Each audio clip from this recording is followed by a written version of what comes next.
हमारा विश्वास न काहू से दोस्ती न काहू से बैर। हमारे YouTube चैनल की हमारे रिपोर्टें अगर आपको पसंद आ रही हैं तो लाइक करें, सब्सक्राइब करें और कमेंट भी जरूर करें। हमारा प्रयास है कि निष्पक्ष और सच्ची और निर्भीक पत्रकारिता आपके सामने पेश कर सके। नमस्कार, राजस्थान समता मंच में आपका स्वागत है। चूरू लोकसभा चुनाव 2024 के चुनाव परिणामों के बाद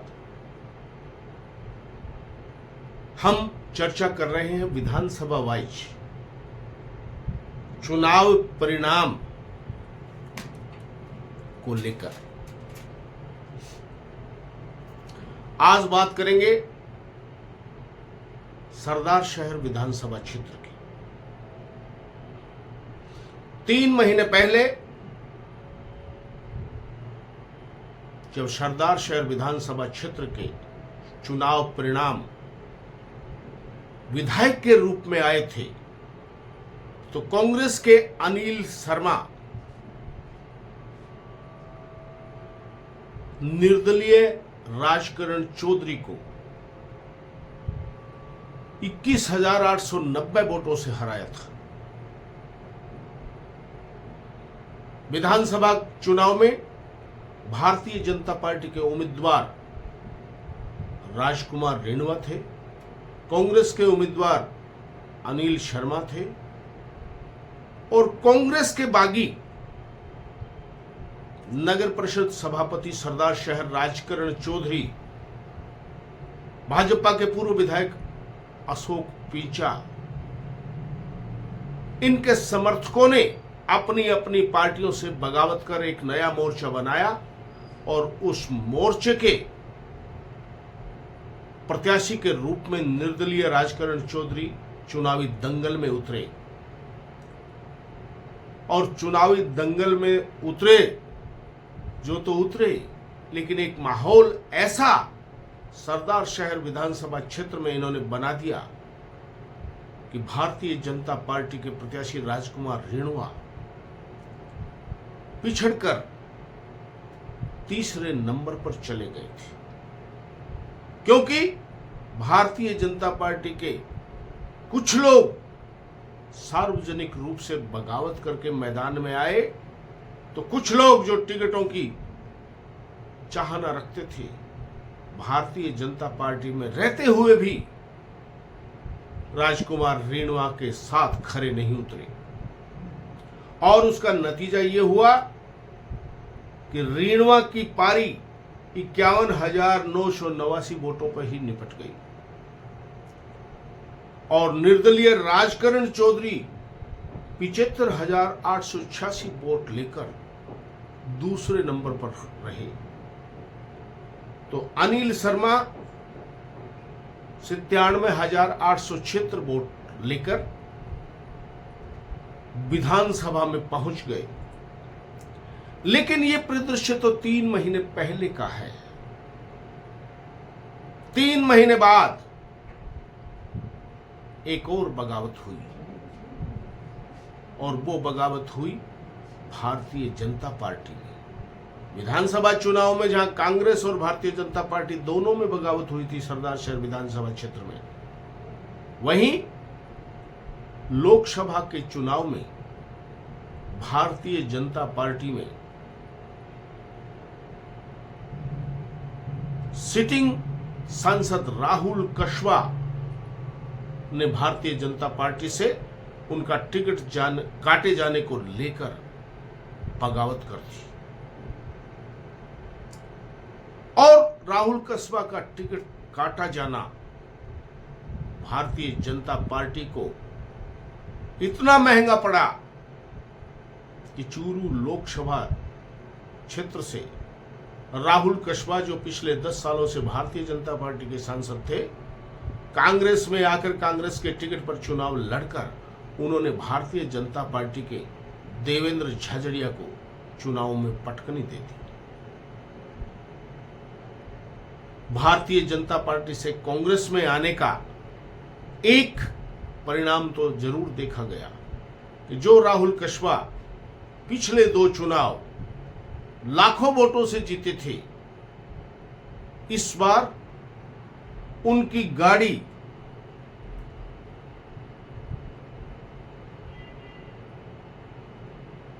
बहत्तर हजार के आसपास आके अटक गई। लेकिन जो हॉट सीट बनकर चूरू लोकसभा क्षेत्र उभरा था और जो राहुल कस्बा ने अपना टिकट काटे जाने को लेकर भारतीय जनता पार्टी के हाईकमान से आंख में आंख डालकर बात की थी और ये पूछा था कि मेरा कसूर क्या है,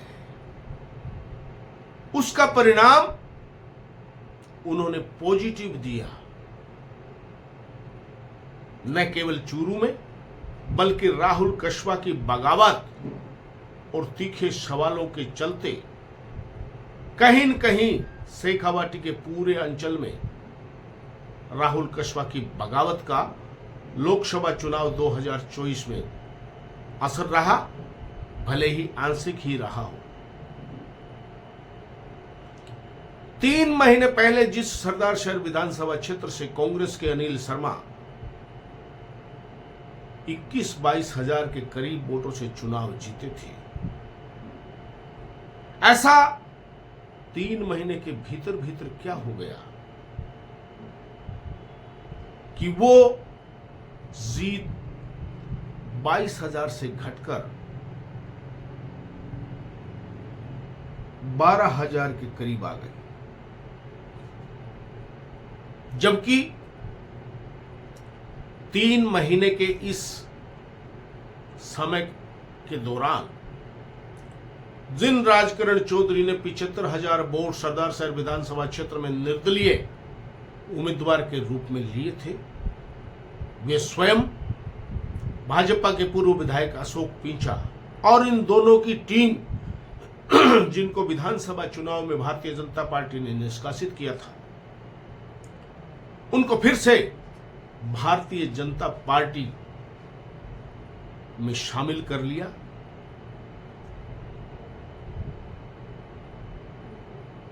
अगर उस दृष्टि से हम देखें तो 75,000 वोट राजकरण चौधरी के और लगभग 52,000 वोट राजकुमार रेणुआ के, 1.25 लाख के करीब वोट भारतीय जनता पार्टी के प्रत्याशी देवेंद्र झाझड़िया को आने चाहिए थे, लेकिन ऐसा हुआ नहीं। तो क्या राजकरण चौधरी, अशोक पिंचा, उनके भारतीय जनता पार्टी में आ जाने से लोकसभा के चुनाव में कोई विशेष प्रभाव नहीं पड़ा? या दूसरे शब्दों में कहें तो राजकरण चौधरी और अशोक पिंचा लोकसभा के चुनाव में विधानसभा के चुनाव के मुकाबले खाली निकले, क्योंकि विधानसभा के चुनाव में बगावत करने के बावजूद भी 75,000 वोट राजकरण चौधरी को आए थे और राजकरण चौधरी के सारथी थे अशोक पिंचा और उनकी पूरी टीम। तो दूसरी तरफ अगर हम गौर करें तो मत विभाजन की प्रक्रिया के बाद विधानसभा चुनाव में अनिल शर्मा लगभग 22,000 वोटों से चुनाव जीतकर विधानसभा में गए थे। 3 महीने में ऐसे कौन से कारण हो गए कि वो 22,000 की बढ़त में से 10,000 वोट घट गए, जबकि जाट, दलित और मुस्लिम इन तीनों समाजों की लोकसभा चुनाव 2024 में एकता और वो भी कांग्रेस के समर्थन में उनको देखें तो अनिल शर्मा के वोटों के साथ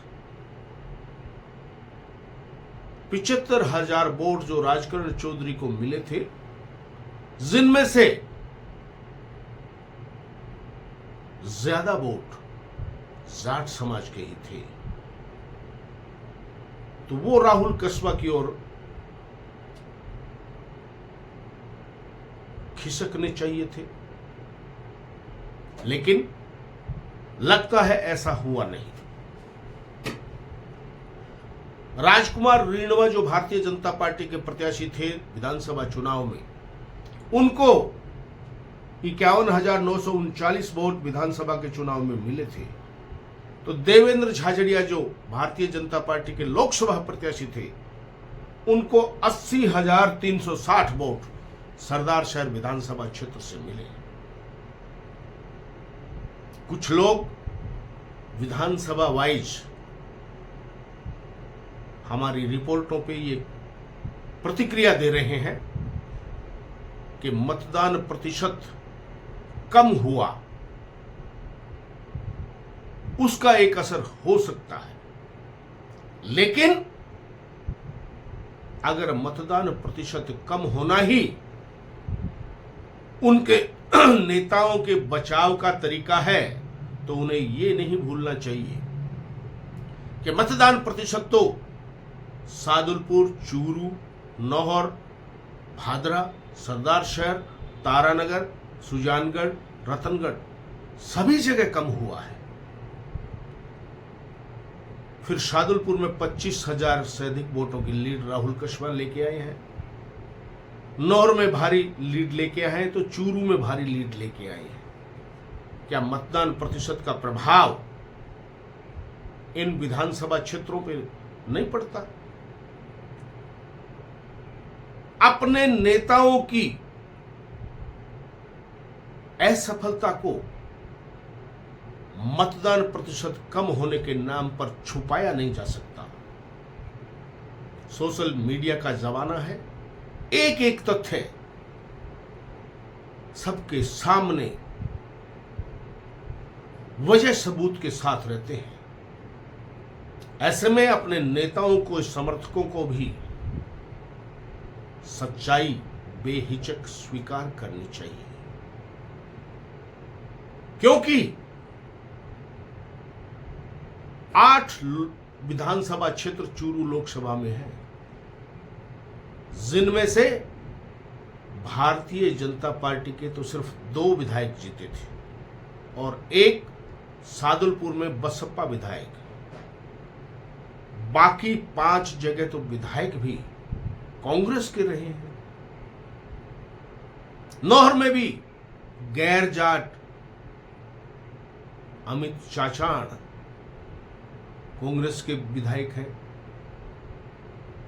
तारानगर में तो बेहद शक्तिशाली 3 बार लोकसभा, 3 बार राज्यसभा, तीसरी बार विधायक बने नरेंद्र बुडानिया थे। तो क्या मतदान प्रतिशत का असर सिर्फ तारानगर विधानसभा क्षेत्र में पड़ा है या फिर रतनगढ़ विधानसभा क्षेत्र में पड़ा है या फिर भादरा में पड़ा है? तो ये मतदान प्रतिशत का असर सादुलपुर, नौर, चूरू और सुजानगढ़ इन क्षेत्रों में क्यों नहीं पड़ा? तर्क संगत बात समझ में आती है, बाकी तो सब स्वतंत्र है। अपने नेता की नाकामियों को छुपाने के लिए लोग, उनके समर्थक जो चाहे उनकी मर्जी है प्रतिक्रिया दे सकते हैं। तो हम बात कर रहे थे सरदार शहर विधानसभा क्षेत्र की। 10,000 वोटों की घटौती कांग्रेस को विधानसभा चुनाव के बाद 3 महीने की अवधि में लोकसभा चुनाव में देखने को मिली है। और जिस तरह का वातावरण लोकसभा चुनाव में देखने को मिला, उससे राहुल कस्बा के समर्थक भी और राजनीतिक पर्यवेक्षक भी ये मान के चल रहे थे कि जहां जहां कांग्रेस के विधायक हैं वहां तो राहुल कस्बा को अच्छी खासी बढ़त मिलेगी। लेकिन हुआ बिल्कुल ही उल्टा है। सादुलपुर में बढ़त मिली है, वहां बसपा का विधायक है। चूरू में बढ़त मिली है, वहां भाजपा का विधायक है। एक नौर को हम कह सकते हैं कि अमित चाचाण जो स्वयं जीते थे उनसे ज्यादा बढ़कर लीड लोकसभा चुनाव में आई है, जबकि सरदार शहर, तारानगर,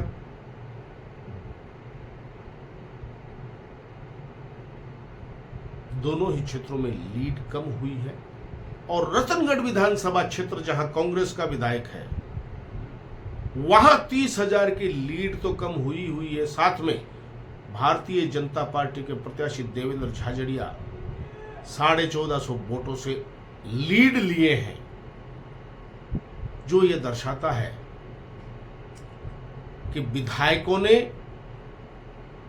या तो चूरू लोकसभा चुनाव में राहुल कस्बा के चुनाव को गंभीरता से नहीं लिया, या फिर परिस्थितियां उनके नियंत्रण में नहीं रही, या फिर यह भी हो सकता है कि विधानसभा चुनाव में जो प्रत्याशी हारे हैं उनका अपना विरोध था, उसके चलते लीड में बढ़ोतरी हो गई, जबकि ये कांग्रेस या कांग्रेस प्रत्याशी के समर्थक मत नहीं थे। कहीं न कहीं कुछ न कुछ तो गड़बड़ झाला है।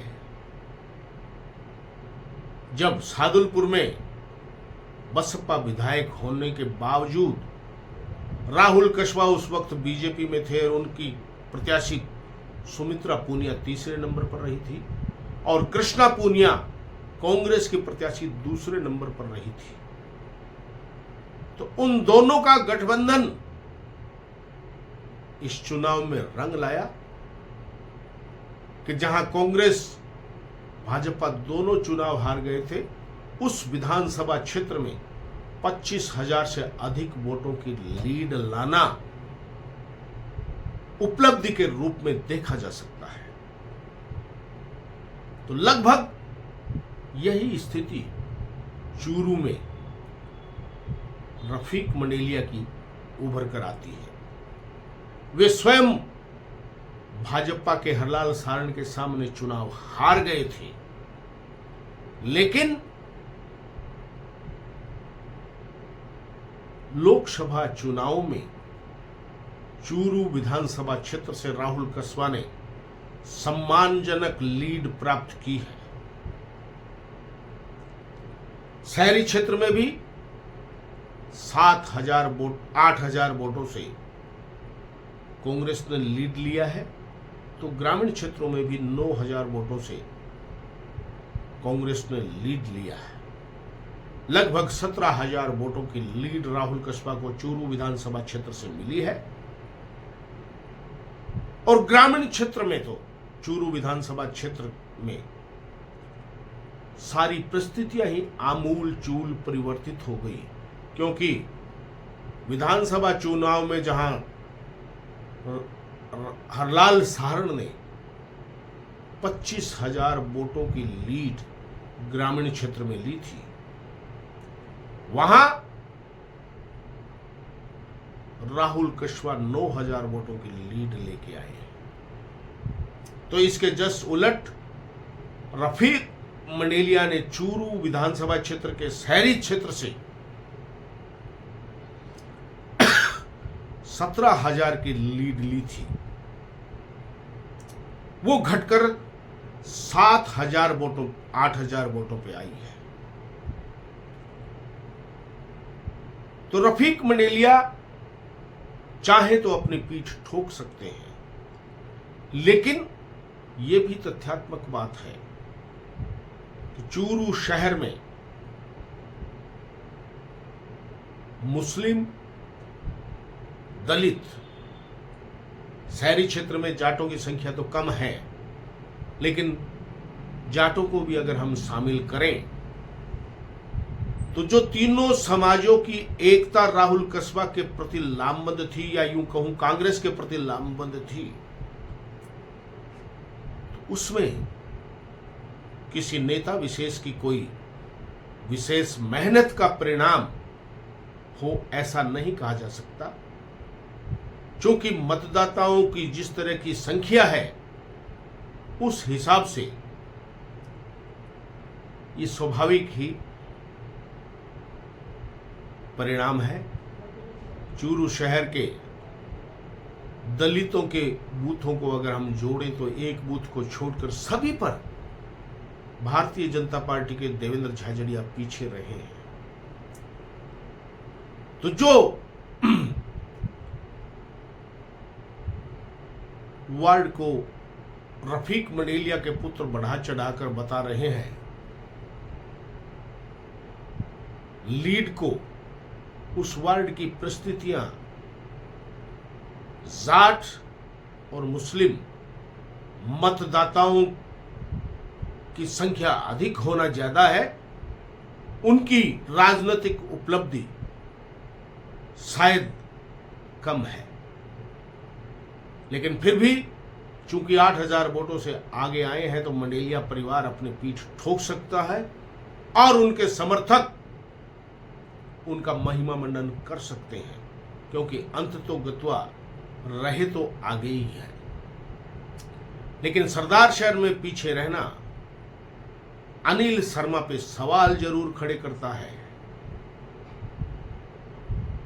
ये 10,000 वोटों की घटौती क्या अनिल शर्मा की लोकप्रियता का ग्राफ गिरने का परिणाम है, या फिर राहुल कस्बा के राजनीतिक करिश्मे का परिणाम है? क्योंकि यह निश्चित है कि विधानसभा चुनाव और लोकसभा चुनाव के अवधि में 3 महीने का फर्क था, और 3 महीने में सरदार शहर विधानसभा क्षेत्र से कांग्रेस की लीड 10,000 वोटों के करीब घटी है, जो चिंतन और मनन करने का विषय है।